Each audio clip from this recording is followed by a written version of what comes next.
Então, galera, para a aula da gente de hoje, nós vamos começar, tá? Um bloco, é a parte 1 dessa teoria, da relação da gramática com a coesão textual.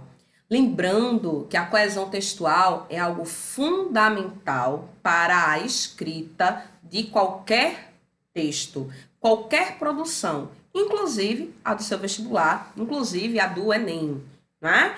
Então é bem importante a gente observar como alguns recursos gramaticais vão nos ajudar a manter esta coesão.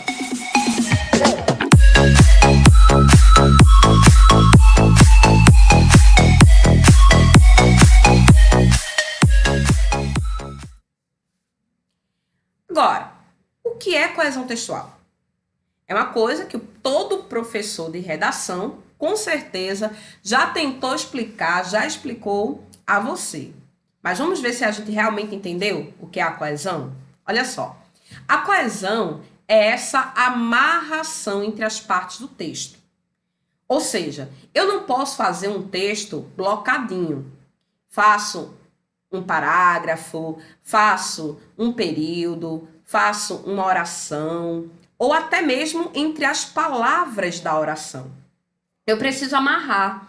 Você sabia que texto, olha aí, texto, olha o radical, né? Olha a estrutura da palavra, têxtil, não é? Então, o texto, ele na verdade é um tecido.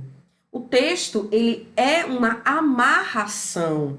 Você precisa, né, construir o seu texto deixando de uma forma, né, unida, deixando esse texto bem organizado, amarradinho. Não pode deixar o texto blocado, não pode deixar as ideias soltas, porque além de afetar a coesão, você acaba afetando também o que a gente chama de coerência, que é a clareza do texto, certo? Então, eu preciso sempre organizar as frases, os parágrafos, não é? Para que ele tenha uma relação, uma sequenciação, ok? A coesão, ela pode ser feita, né, classificada em dois grandes blocos, tá? Eu posso ter a coesão que eu chamo de sequencial, que é justamente a articulação entre as partes do texto, entendeu? E eu vou usar alguns elementos gramaticais para fazer essa união, para fazer essa articulação. Ou eu posso ter aquilo também que eu chamo de coesão referencial, olha o termo aí, referente, tá? Que é quando você tem um elemento, você tem um nome, uma palavra, e você quer fazer a identificação dela posteriormente. Então, você quer retomar, quer evitar uma repetição, mas quer falar daquele elemento que já foi citado. Então, essa é a coesão referencial. E a gramática vai ser usada tanto para um quanto para o outro, tanto para a coesão sequencial como para a coesão referencial. Só que iremos, no primeiro momento, abordar a coesão sequencial. A coesão sequencial, ela pode ser estabelecida através do que nós podemos chamar de operadores argumentativos. Quem na gramática pode servir como operador argumentativo para fazer essas amarrações. Olha aí, gente. Eu posso ter as preposições, certo? Ou locuções prepositivas, mas é a mesma classe de palavra, conjunções, advérbios e até mesmo palavras denotativas. Então, para que a gente entenda a coesão sequencial, veja essa coesão ocorrer no texto, primeiro a gente tem que saber quem são, né, os elementos que servem para realizar essa coesão, entender cada classe desta, né, que eu apresentei, cada um desses elementos, e depois de tudo isso feito, né, a gente vê um texto pronto e mostra cada um desses elementos acontecendo para que a ideia realmente fique, né, estruturada, ok? Então vejam como é importante lembrar que para produzir um bom texto, eu também preciso saber a gramática da minha língua. E vamos começar pelas preposições, tá? Preposição. Preposição é uma classe de palavra invariável. Quando nós falamos, né? Quando nós dizemos que a preposição é invariável, eu quero dizer que ela não flexiona em gênero, não flexiona em número, tá? Então, preposição é invariável. E qual é a função gramatical, né? Para que ela serve? Calma, ó, ela serve para duas coisas. Eu posso estabelecer uma função gramatical e uma função semântica através da preposição. Semântica, Kelly, explico já já. Ó, a ideia é você lembrar o seguinte, que toda preposição, gente, toda preposição é um elemento de coesão. Então, ela serve para quê? Conectar. E o que é que ela vai conectar? Ela vai conectar termos de um enunciado. Então, ela não vai conectar orações. Ela vai conectar termos. Ou seja, uma palavra que precisa se unir a outra. Então, a preposição é um dos elementos, um dos operadores argumentativos, cuja função é conectar termos dentro do enunciado, dentro da frase, certo? Agora, quando a gente fala em relação gramatical, em relação de sentido, o que é que seria a relação gramatical, primeiramente? Todos nós, em algum momento, já trabalhamos análise sintática, não é? Um objeto, direto, indireto, um complemento nominal, um adjunto nominal, uma adjunta adverbial. Será que paramos para perceber que sempre nessas relações, olha as 4 aqui, coloquei um exemplo de cada, aparecia para mim uma preposição? Olha só, na função gramatical, o que é que nós vamos observar? Que a gramática da língua solicita, tá, uma preposição para unir os elementos. Então, veja. Primeiro caso, temos saudades. Temos saudades e quem tem saudade de algo, de alguém. Observe que eu preciso, gente, de um complemento nominal. Eu preciso completar a ideia, né? E ao completar a ideia, eu completo gramaticalmente. Se eu disser temos saudades e não tiver mais nada no contexto para identificar de que, vai haver um problema gramatical. Há uma falha, tá certo? Aí, de regência, ok? Então, temos saudades de algo. Eu preciso completar. E quem apareceu para unir vocês saudades? O de, que é uma preposição. Nós todos falamos com o chefe. Você falou com quem? Perceberam? Eu preciso unir, né? Aqui, ó, a ideia com o chefe ao verbo falar. Então, para que eu possa fazer esta amarração, qual foi o elementozinho que eu usei? O com, a minha preposição. Da mesma forma, uma adjunta adverbial em formato de locução. Uma locução adverbial, ó. Em fins de semana, certo? Joguei futebol em fins de semana. Toda locução adverbial, ela tem uma preposição, gente. Certo? É algo indispensável. E o adjunto nominal? O adjunto nominal apenas quando estiver em formato de locução adjetiva. A locução adjetiva tem que ter uma preposição. Por quê? Porque é com a preposição que eu vou fazer a união. Eu vou juntar aquela qualidade ao nome a qual ela se refere. Quando eu digo assim, ó, o amor, né? Amor de mãe é eterno. Amor de mãe. que é o amor maternal.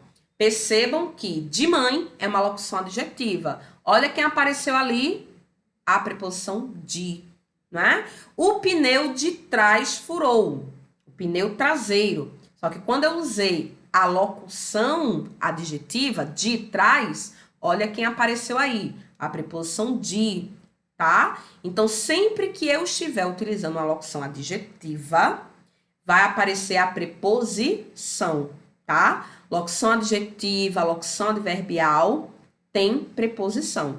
Por quê? Porque elas fazem justamente essa união, essa fusão, ok? Então, se eu estiver falando agora de função semântica, semântica tem a ver com sentido, não esquece.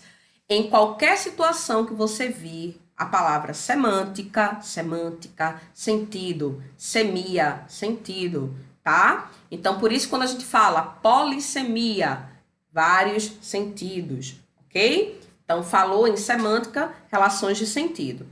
As preposições também podem agregar relações de sentido. Veja um exemplo aqui comigo, tá? Nesta propaganda. A Amazônia é assunto para ambientalistas. Com ou sem floresta, minha vida segue em frente.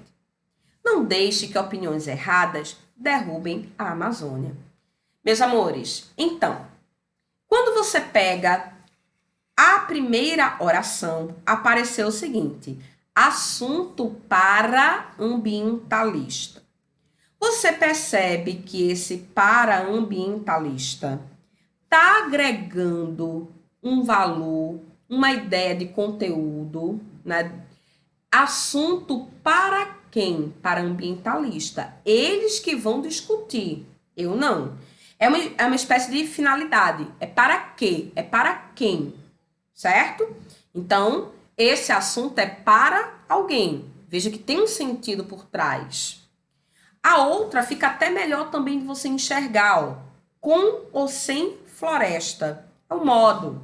Minha vida segue em frente com ou sem floresta. De que modo? Tendo floresta ou não tendo floresta. Então, o que é que a gente observou? Que tanto no primeiro ponto como no segundo, nós temos uma relação de sentido que poderia ser explorada em uma questão de interpretação textual, certo?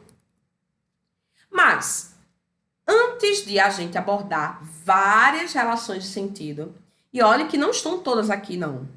São diversas mesmo. Aqui eu vou mostrar alguns sentidos. Normalmente, a gente divide as preposições em dois grupos. Aquelas que nós chamamos de essenciais, ou seja, aquelas que nasceram para ser o quê? Uma preposição, tá? Então, vamos fazer uma ressalva à palavrinha a, porque o a pode ter várias classificações, ok? Mas uma das classificações gramaticais é ser preposição, ok? Gente, seria interessante gravar, decorar? Seria. Sempre é bom a gente gravar as preposições, certo? A, ante, após, até, com, contra, de, desde, certo? Em, entre, para, perante, por, sem, sob, sobre, trás.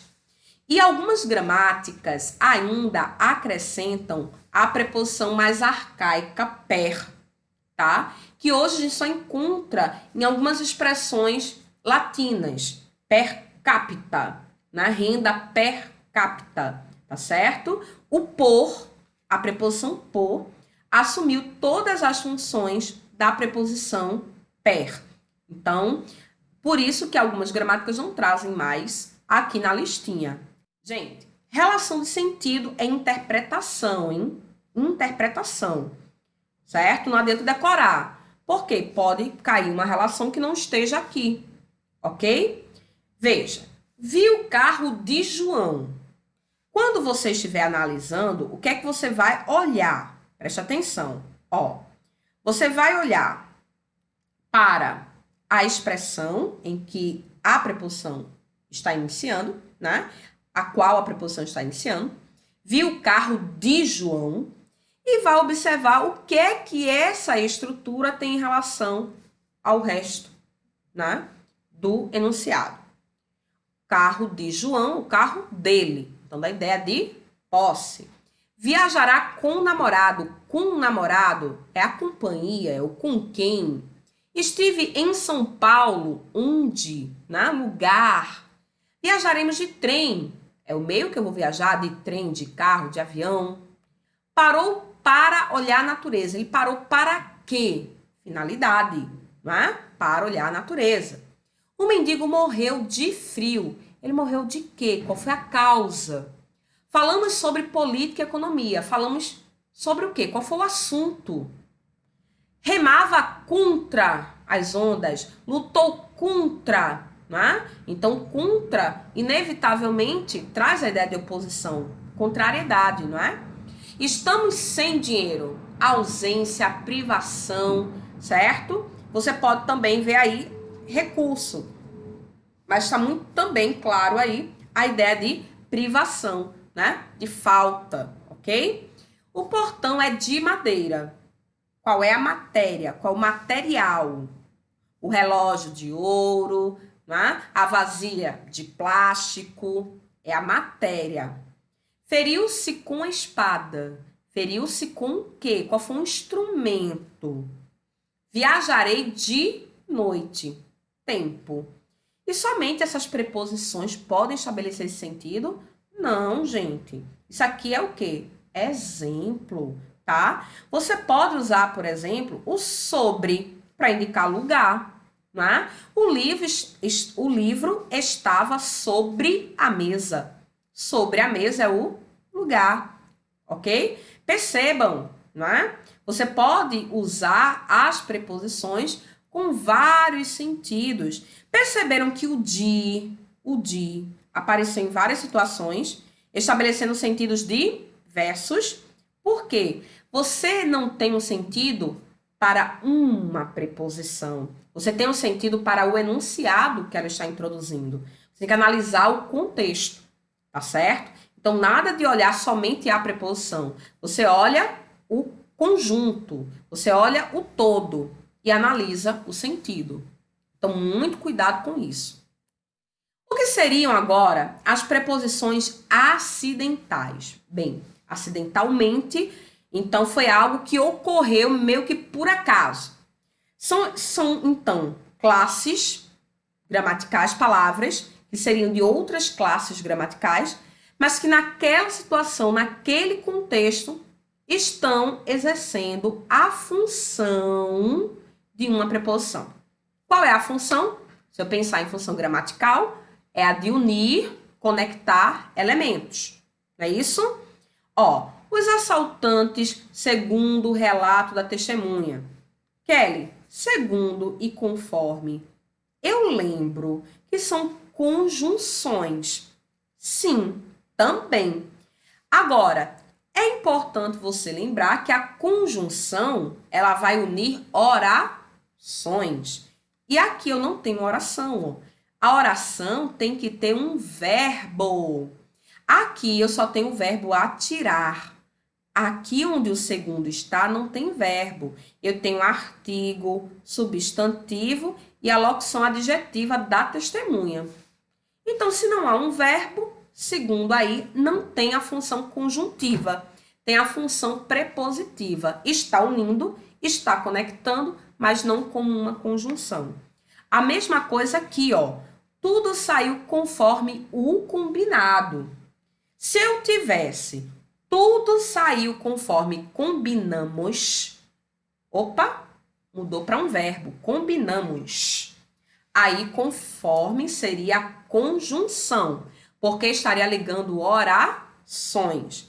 Mas como não tem o verbo e apareceu o substantivo o combinado, o nome conforme, né? O elemento conforme está unindo, mas não está unindo orações. Então, ele vai ter a função prepositiva, que é a de conectar elementos, mas não tem a função conjuntiva, que é a de conectar orações. Então, é bem importante ficar atento a esta diferença, ok? Vocês sabiam que as preposições podem se unir a outras palavras da gramática? Normalmente, a gente pode unir, tá? A gente pode juntar as seguintes preposições, não são todas. Eu posso juntar a preposição a preposição de, a preposição em, tá certo? E a preposição por. Repetindo, a preposição a preposição de, a preposição em e a preposição por, tá? Essas seriam as 4 preposições que podem sofrer combinação ou contração. Agora vamos entender a diferença entre o que é combinação e o que é contração. Combinação, como vocês estão vendo, eu uni a preposição a um outro elemento, aqui, ó, o artigo o, e eu não perdi nada, só juntou, sem haver perdas. A mais os, juntei, não perdi ninguém. A mais onde, ó, o pronome onde, tá certo? Foi unida aqui a preposição aonde. E eu não perdi elemento. Então, neste caso, o que eu tenho é uma combinação. Logo, a contração significa justamente o contrário. É quando você vai unir, mas também você vai perder, certo? De mais ó, eita, perdi o é. De mais esta, também um é desapareceu. Olha aqui o em mais o artigo gente. Num. O é saiu, o M ficou. E o M ainda sofreu uma mudança fonética, tá? Pode haver alteração fonética quando há contração, tá bom? De mais aquele, dá o quê? Dá aquele. Em mais ó, dá o quê? Nó. Em mais este, neste. E aqui aparece uma contração toda especial. É quando a preposição a sofre uma contração com outro a e forma o que a gente conhece como crase. Toda crase é uma contração. Você sabia? Por quê? Você vai unir a preposição a com outro a. Este a pode ser o a artigo, certo? Ó, vou à escola. Quem vai a algum lugar, mais o artigo a escola. E aí, né, até para evitar uma cacofonia, vou à escola, né? Como se estivesse travando a frase, né? A internet travou, né? Então, a gente evita isso, certo? No espanhol, por exemplo, a gente não tem a crase, por quê? Porque o artigo feminino é lá. Então, uma frase em que aqui no Brasil eu diria, vou à praia, teria crase. Agora, se fosse em espanhol, yo voy a la playa, né? A lá. Então, não preciso fazer nenhuma contração, nenhuma união nesse sentido, entendeu? Fizeram referência a quê? As colegas. Eu juntei a preposição a, olha aí, ó, regência. Quem se refere à regência nominal. E o artigo as. Aqui acima, eu já mostrei a vocês que pode ser um a que comece um pronome demonstrativo, ó, aquele, aquela, aquilo. E pode ser também um a que comece um pronome relativo, a qual ou as quais, certo? Então, a ideia é juntar o a preposição com outro a. Este outro a pode ser artigo, pode ser pronome, né? No caso do aquele, aquela, aquilo, ou pronome, né? A qual ou as quais, que é pronome relativo, ok? Então, só resumindo essa parte, ó, combinação, eu vou juntar e não vou perder nada. Contração, eu vou unir, eu vou juntar, mas vai haver alguma perda e ainda pode haver alteração semântica, ok? Então, não esquece que a preposição pode fazer isso. E a locução prepositiva? O que é uma locução prepositiva? A locução prepositiva é quando eu tenho mais de uma palavrinha, tá certo? Podem ser 2, podem ser 3, tá? E você vai formar uma expressãozinha, tá? Um enunciadozinho, em que a última palavra do conjunto sempre é uma preposição essencial, ok? Eu posso começar com uma preposição? Posso, mas não é obrigatório. Agora, eu preciso terminar com uma preposição essencial. Aquelas que nós vimos. A, ante, até, após, com, contra, de, desde. Tem que terminar com uma dessas, tá certo? Ó, exemplo. Apesar de, a respeito de, em lugar de, em vez de, graças a, por trás de, junto a, em frente a, tá certo? Mas, Kelly, existem algumas, por exemplo, como em frente, né? E aí, se eu digo somente em frente, aí tem uma função adverbial. Se eu colocar em frente a, vem uma locução prepositiva. Estão entendendo? Tem que terminar com a preposição essencial, certo? Então, ficar bastante atento. Quando você pega aquela canção de Chico Buarque, apesar de você, amanhã há de ser outro dia. Perceberam? Apesar de você. Então, apesar de, uma locução prepositiva, ok? E sempre, né, ficar observando a estrutura. Pode ser até uma mais simples, ó, para com. Começou com uma preposição essencial e terminou com a preposição essencial. Não tem problema, ok? O que sempre você vai ter de observar é que terminará com uma preposição essencial, ok? E com isso, nós finalizamos o primeiro grupo, tá certo? Dos conectores. No próximo encontro, falaremos de conjunções e vamos aproveitar já para comparar conjunções com preposições. Ok, meus amores? Valeu, valeu, valeu!